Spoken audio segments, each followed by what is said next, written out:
அஸ்ஸலாமு அலைக்கும் வரஹ்மத்துல்லாஹி வபரகாத்து. அல்லாவின் வார்த்தையான குரானை முழுமையாக புரிந்து கொள்ள வேண்டும் என்றால் கட்டாயமாக முஹம்மது நபி ஸல்லல்லாஹு அலைஹி வஸல்லம் அவர்களுடைய வாழ்க்கையில் நடந்த நிகழ்வுகளையும் ஓரளவாவது புரிந்து கொள்வது அவசியமாகும். அதன் அடிப்படையிலேயே தமிழ் குரான் வகுப்பு எனும் இந்த யூடியூப் தளத்திலே நபிகளாரின் வாழ்க்கை வரலாறு அடங்கிய சுருக்கமான ஆதாரபூர்வமான தொகுப்பை பதிவிட்டு இருக்கிறோம். இதை முழுமையாக கேட்டு பயன்பெறுமாறு அன்போடு கேட்டுக்கொள்கிறோம். ஹிஜ்ராவின் தொடக்கங்கள். அல்லாஹுவின் அருளால் 2வது ஒப்பந்தம் முடிந்தது. அறியாமையும் இறை நிராகரிப்பும் சூழ்ந்த பாலைவனங்களுக்கு நடுவில் இஸ்லாம் தனக்கொரு தனி நாட்டை நிறுவுவதில் வெற்றி பெற்றது. இது இஸ்லாமிற்கு கிடைத்த மாபெரும் வெற்றியாகும். அல்லாஹுவின் தூதர் ஸல்லல்லாஹு அலைஹி வஸல்லம் முஸ்லிம்களுக்கு அந்த நாட்டை நோக்கி ஹிஜ்ரா செய்ய அனுமதி அளித்தார்கள். ஹிஜ்ரா என்றால் தனது எல்லா உலக ஆதாயங்களையும் இழந்து சொந்த மண்ணில் உள்ள உடைமைகளை அப்படியே விட்டுவிட்டு தன்னையும் தனது மார்க்கத்தையும் காப்பாற்றிக் கொள்ள தனது சொந்த நாட்டை சொந்த ஊரை துறந்து அந்நிய நாட்டுக்கு அந்நிய ஊருக்கு செல்வதாகும். செல்லும் வழியில் அல்லது செல்வதற்கு முன் பல ஆபத்துகளை சந்திக்க வேண்டி வரும். உயிர் பறிபோகலாம், உடைமைகள் அபகரிக்கப்படலாம், செல்லும் இடங்களில் எத்தகைய எதிர்காலத்தை முன்னோக்க வேண்டியிருக்குமோ, அங்கு என்னென்ன கவலைகளும் துக்கங்களும் துயரங்களும் மறைந்திருக்கின்றனவோ என்று எதுவும் அறியாத நிலையில் மேற்கொள்ளப்படும் பயணமே ஹிஜ்ராவாகும். இவை அனைத்தையும் தெரிந்துதான் முஸ்லிம்கள் ஹிஜ்ரா செய்ய தொடங்கினார்கள். முஸ்லிம்கள் ஹிஜ்ரா செய்து ஓரிடத்தில் ஒன்று கூடிவிட்டால் தங்களுக்கு ஆபத்துகள் ஏதும் ஏற்படலாம் என்று உணர்ந்திருந்த மக்கா முஷ்ரிக்குகள், இணை வைப்பவர்கள் முஸ்லிம்களை ஹிஜ்ரா செய்ய விடாமல் தடுத்தார்கள். இதற்கு சில உதாரணங்களை இங்கு பார்ப்போம். 1. ஹிஜ்ரா செய்த முதல் கூட்டத்தில் அபு சலமாவும் ஒருவர். இவர் 2வது அகபாவிற்கு ஒரு வருடத்திற்கு முன் ஹிஜ்ரா செய்தார். அபு சலமா ரலியல்லாஹு அன்ஹு தனது மனைவியுடனும் தனது சிறிய குழந்தையுடனும் ஹிஜ்ரா செய்ய நாடிய போது அவரது மனைவியின் உறவினர்கள் அபு சலமாவை நோக்கி, நீ எங்களை புறக்கணித்து விட்டாய், நீ வேண்டுமானால் சென்றுவிடு, எங்களுடைய பெண்ணை ஊர் ஊராக அழைத்து திரிய நாங்கள் அனுமதிக்க மாட்டோம் என்று கூறி அவரின் மனைவியையும் குழந்தையையும் அவரிடமிருந்து பிரித்து விட்டார்கள்.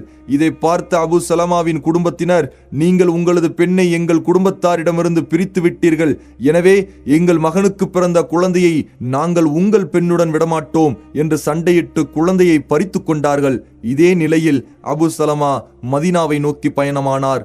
தனது கணவனும் சென்றுவிட குழந்தையையும் பறிகொடுத்த உம்மு சலமாவின் உள்ளம் வேதனையால் வெந்தது. ஒவ்வொரு நாள் காலையிலும் அப்தஹ் என்ற இடத்திற்கு வந்து மாலை வரை அழுது கொண்டே இருப்பார். அழுதே ஒரு வருடத்தை கழித்துவிட்ட நிலையில் அவரது குடும்பத்தினரின் உள்ளத்தில் அவர் மீது இரக்கம் பிறந்தது. நீ உனது கணவனுடன் சென்று சேர்ந்து கொள் என்று அனுமதித்து அவரின் பிள்ளையையும் அபு சலமாவின் குடும்பத்தாரிடமிருந்து வாங்கி தந்தனர். ஏறக்குறைய 500 கிலோமீட்டர் தொலைவுள்ள மதீனாவை நோக்கி பயணமானார். உயர்ந்த மலைகள், அபாயம் நிறைந்த வழிகள், அல்லாஹ்வின் படைப்பினங்களில் யாரும் உடனில்லை. இந்நிலையில் பயணித்து தன்ஈம் வந்தடைந்த போது அவரை உஸ்மான் இப்னு தல்ஹா இப்னு அபு தல்ஹா சந்தித்தார். அவரது நிலைமை மீது இரக்கம் கொண்டு அவரை பாதுகாப்புடன் அழைத்து வந்து குபாவில் விட்டுவிட்டு, இதோ இந்த ஊரில்தான் உங்கள் கணவர் இருக்கிறார், அல்லாஹ் உங்களுக்கு அருள்வளம் பரக்கத்து செய்வான் என்று உம்மு சலமாவை வாழ்த்திவிட்டு அவர் மக்கா திரும்பினார். ஆதாரம் இப்னு ஹிஷாம். அடுத்து 2. சுஹைப் இப்னு சினான் ரூமி. நபி ஸல்லல்லாஹு அலைஹி வஸல்லம் அவர்கள் ஹிஜ்ரா சென்ற பின் இவர் ஹிஜ்ரா செல்ல முனைந்த போது குறைஷி காஃபிர்கள் இவரை சுற்றி வளைத்து, ஏ சுஹைபே, நீ எங்களிடம் பிச்சைக்கார பரதேசியாக வந்தாய், எந்த செல்வத்தையும் நீ கொண்டு வரவில்லை, ஆனால் எங்களிடம் வந்தவுடன் செல்வச் செழிப்பு ஏற்பட்டு கொழுத்து விட்டாய், இப்போது நீ உனது செல்வத்துடன் சென்று விடலாம் என்று நினைக்கிறாயா? அல்லாஹுவின் மீது ஆணையாக அது ஒரு காலம் நடக்காது என்று கூறினர். அதற்கு சுஹைப் ரலியல்லாஹு அன்ஹு, நான் எனது செல்வத்தை உங்களுக்கு தந்துவிட்டால் என்னை விட்டு விடுவீர்களா என்று கேட்டதற்கு அவர்கள் ஆம் என்றனர்.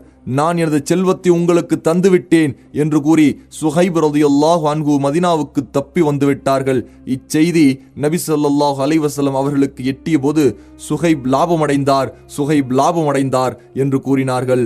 ஆதாரம் இப்னு ஹிஷாம். 3. உமர் இப்னுல் கத்தாப், ஐயாஷ் இப்னு அபு ரபிஆ, ஹிஷாம் இப்னு ஆஸ் இப்னு வாயில் ரலியல்லாஹு அன்ஹும்.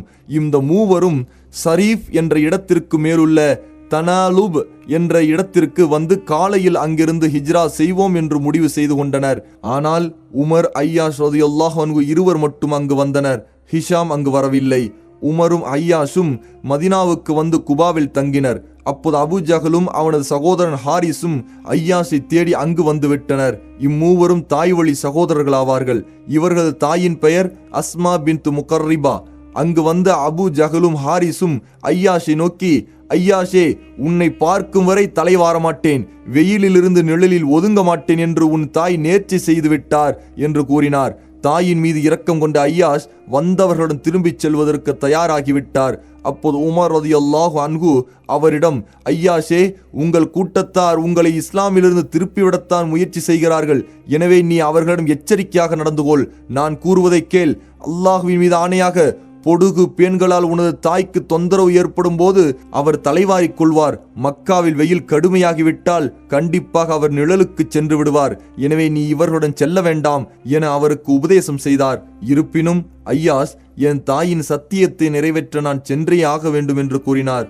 அதற்கு உமர் ரலியல்லாஹு அன்ஹு, சரி, நீ செல்ல வேண்டும் என்று முடிவு செய்துவிட்டால் எனது இந்த ஒட்டகத்தை எடுத்துக்கொள்.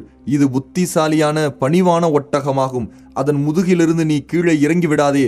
உனது கூட்டத்தினர் மூலம் உனக்கு ஏதாவது ஆபத்து என்று தெரிந்தால் இதன் மூலம் நீ தப்பித்துக்கொள் என்று அவரிடம் கூறினார்.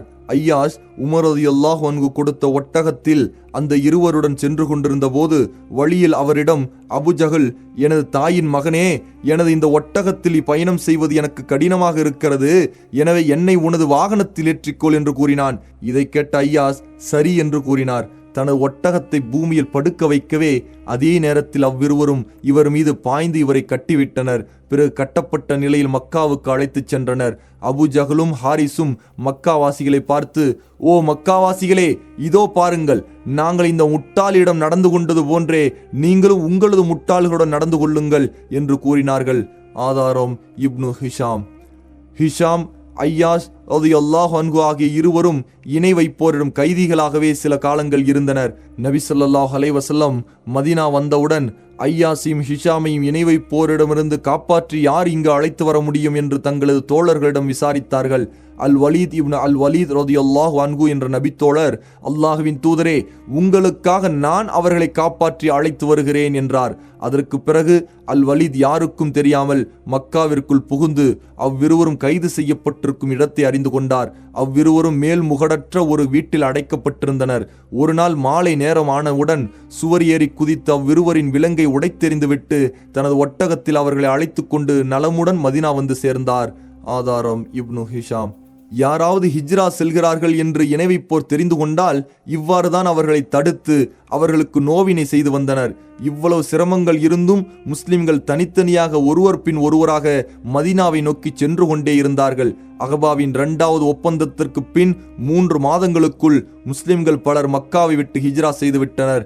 நபி ஸல்லல்லாஹு அலைஹி வஸல்லம் அவர்களும் அவர்களது கட்டளையின்படி தங்கியிருந்த அபூபக்கரும் அலியும் இன்னும் நிர்பந்தத்தில் இருந்த முஸ்லிம்கள் மட்டும்தான் மக்காவில் தங்கியிருந்தார்கள். நபி ஸல்லல்லாஹு அலைஹி வஸல்லம் ஹிஜ்ராவிற்கு உண்டான முழு தயாரிப்பும் செய்தார்கள். எனினும் அல்லாஹுவின் கட்டளையை எதிர்பார்த்திருந்தார்கள். அவ்வாறே அபூபக்கர் ரலியல்லாஹு அன்ஹு அவர்களும் பிரயாணத்திற்கு உண்டான முழு தயாரிப்பும் செய்திருந்தார்கள். ஆதாரம் ஜாதுல் மஆத். ஆயிஷா ரலியல்லாஹு அன்ஹு அவர்கள் அறிவிக்கிறார்கள், நபி ஸல்லல்லாஹு அலைஹி வஸல்லம் முஸ்லிம்களிடம், எனக்கு நீங்கள் ஹிஜ்ரா செய்ய வேண்டிய இடம், அதாவது மதீனா, கனவில் காட்டப்பட்டது என்று கூறினார்கள். இதை கேட்ட பெரும்பாலான முஸ்லிம்கள் மதீனாவிற்கு ஹிஜ்ரா சென்று விட்டார்கள்.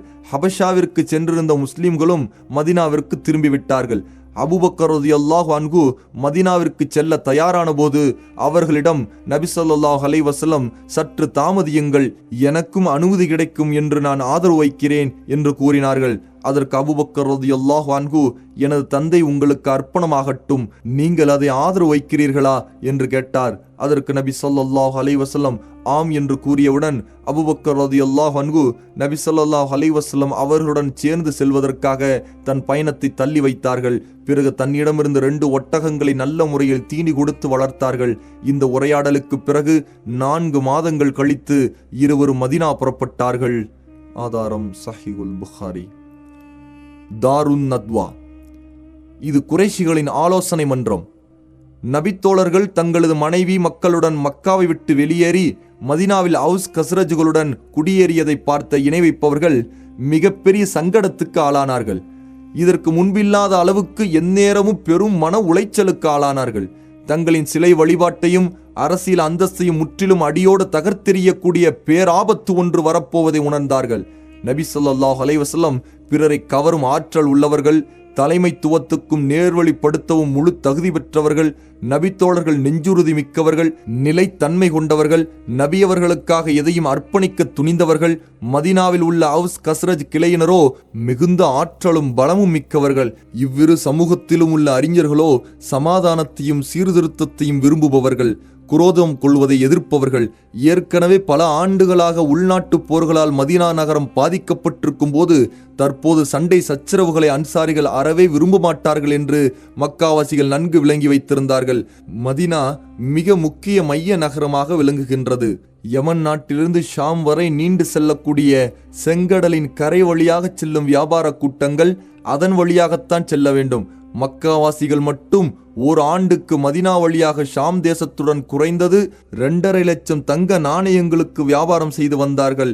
இது மட்டுமல்லாமல் தாயிஃப் நகர மக்களும் அதை சுற்றியுள்ள மக்களும் மதீனா வழியாகவே வியாபாரம் செய்து வந்தார்கள். மதீனா பாதுகாப்புடையதாக இருந்ததால் அனைவரும் வியாபாரத்திற்காக இவ்வழியையே தேர்ந்தெடுத்தார்கள். எனவே மதீனா இத்தகைய முக்கியத்துவம் பெற்றிருப்பதையும் அவர்கள் நன்கு அறிந்திருந்தார்கள். ஆகவே இஸ்லாமிய அழைப்பு மதீனாவில் மையம் கொள்வதாலும் மதீனாவாசிகள் தங்களுக்கு எதிராக ஒன்று கூடுவதாலும் ஏற்படும் மாபெரும் ஆபத்தை குறைஷிகள் உணராமல் இருக்கவில்லை. தங்களுக்கு அச்சுறுத்தலாக இருக்கும் இந்த ஆபத்து அதிகமாகுவதை குறைஷிகள் நன்கு உணர்ந்து கொண்டார்கள். இந்த ஆபத்து உருவாகுவதின் மூல காரணத்தை, அதாவது நபி முஹம்மது ஸல்லல்லாஹு அலைஹி வஸல்லம் அவர்களையே அழித்து விடுவதுதான் இந்த ஆபத்திலிருந்து தங்களை பாதுகாத்துக் கொள்வதற்கான ஏற்றமான வழி என்று முடிவு செய்தார்கள். நபித்துவத்தின் 14ஆம் ஆண்டு சஃபர் மாதம் 26 வியாழன், அதாவது கிபி 622 செப்டம்பர் 12 இரண்டாவது அகபா ஒப்பந்தம் முடிந்து 2.5 மாதங்கள் கழிந்து காலையில் குறைஷிகளின் மிக முக்கியமான ஆலோசனை மன்றம் ஒன்று கூடியது. இந்த சபையில் குறைஷிகளின் முக்கிய பிரமுகர்கள், தலைவர்கள் கலந்து கொண்டார்கள். அவர்கள் அனைவரும் ஏகத்துவ அழைப்பை பரப்பி வரும் நபி ஸல்லல்லாஹு அலைஹி வஸல்லம் அவர்களையும் அவ்வழைப்பின் தாக்கத்தையும் முழுமையாக அழித்து விடுவதற்கு ஆலோசனை செய்து சரியான திட்டம் தீட்ட ஒன்று கூடினார்கள். ஆதாரம் ரஹ்மத்துல்லில் ஆலமீன் இப்னு இஸ்ஹாக். இந்த ஆபத்தான ஆலோசனை மன்றத்தில் கலந்து கொண்ட குறைஷிகளின் சில முக்கிய பிரமுகர்கள் பின்வருமாறு: 1. மக்ஜூம் கிளையினரின் சார்பாக அபுஜஹல். 2, 3, 4ஆக நௌஃபல் இப்னு அப்து மனாஃப் கிளையினரின் சார்பாக ஜுபைர் இப்னு முத்தஈம், துஐமா இப்னு அதி, ஹாரிஸ் இப்னு ஆமிர் ஆகிய 3. 5, 6, 7ஆக அப்து ஷம்ஸ் இப்னு அப்து முனாஃப் கிளையினரின் சார்பாக ஷைபா, உத்பா, அபு சுஃபியான் இப்னு அர்ஃப் ஆகிய 3. 8 அப்துத்தார் கிளையினரின் சார்பாக நலு இப்னு ஹாரிஸ்.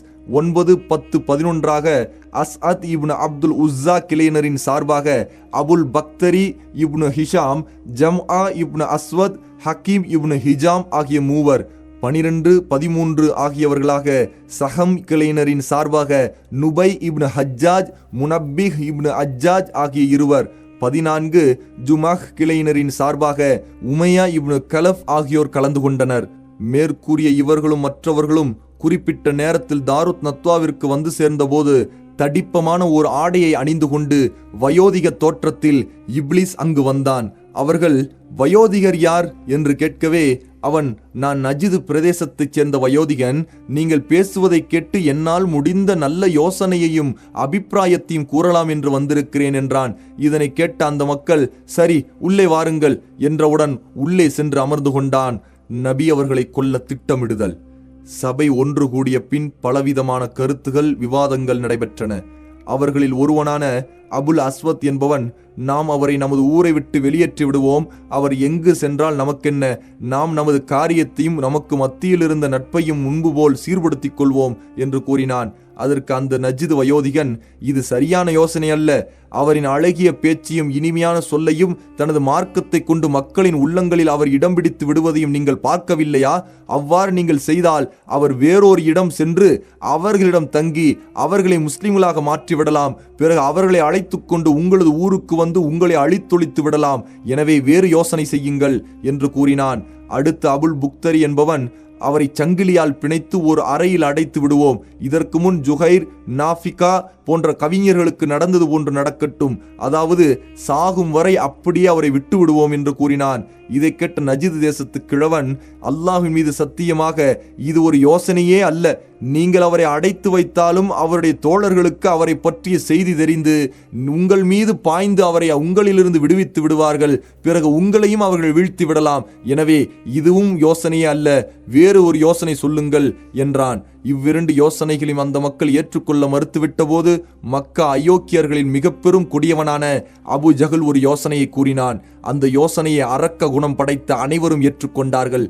அல்லாஹ்வின் மீது சத்தியமாக என்னிடம் ஒரு யோசனை இருக்கின்றது, அது உங்களுக்கு தோன்றியிருக்காது என்று அபுஜஹல் கூற, அபுல் ஹிக்கமே, அது என்ன யோசனை என்றனர் மக்கள். அதற்கு அபுஜஹல், நாம் ஒவ்வொரு கோத்திரத்திலிருந்தும் நல்ல வீரமிக்க குடும்பத்தில் சிறந்த ஒரு வாலிபரை தேர்வு செய்து ஒவ்வொரு வாலிபனுக்கும் மிக கூர்மையான வாள் ஒன்றையும் கொடுப்போம். அவர்கள் அனைவருமாக சேர்ந்து அவரை ஒரே பாய்ச்சலாக பாய்ந்து கொன்றுவிடட்டும். அவர் இறந்துவிட்டால் நாம் நிம்மதி பெருமூச்சு விடலாம். கொலை செய்தவர்கள் பல கோத்திரத்தைச் சேர்ந்தவர்களாக இருப்பதால் அவரின் உறவினர்களான அப்து மனாஃப் கிளையினர் பழிக்கு யாரையும் கொல்ல முடியாது. முழு அரபு சமுதாயத்தினரையும் பகைத்து கொண்டு அப்து மனாஃப் கிளையினர் நம்மீது போர் தொடுக்க முடியாது. எனவே கொலைக்கு பகரமாக அபராத தொகையை நிர்பந்தமாக ஏற்றுக்கொள்வார்கள். நாமும் அவர்களுக்கு அந்த அபராதத்தை கொடுத்து விடலாம் என்று அரக்கன் அபுஜஹல் கூறி முடித்தான்.